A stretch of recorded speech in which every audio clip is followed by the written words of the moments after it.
Dans la petite ville de Médine, vivait un jeune homme du nom de Farid.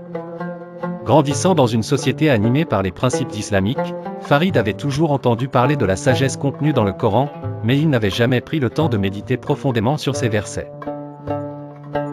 Un matin, en feuilletant un vieux manuscrit, il tomba sur la sourate Al-Isra, verset 9, « Certes, ce Coran guide vers ce qu'il y a de plus droit. » Ces mots résonnèrent en lui comme un appel à la réflexion.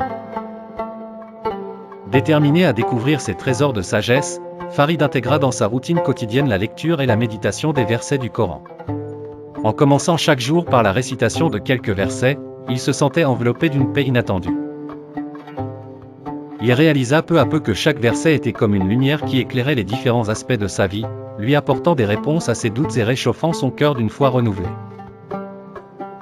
Un vendredi soir, après la prière, Farid décida de partager son expérience avec ses amis réunis à la mosquée. Il leur expliqua comment le simple fait de réciter et méditer quelques versets chaque jour avait transformé sa vie.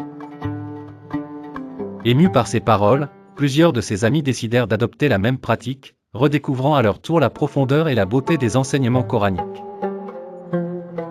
À travers leur engagement commun, ils formèrent un petit groupe de réflexion qui se rassemblait chaque semaine pour discuter des versets lus et pour renforcer leur compréhension commune. Leur dévouement se répandit dans la communauté, inspirant de nombreux autres à explorer la richesse infinie du Coran. Le Coran n'est pas seulement un livre à lire, mais une source éternelle de guidance et de paix.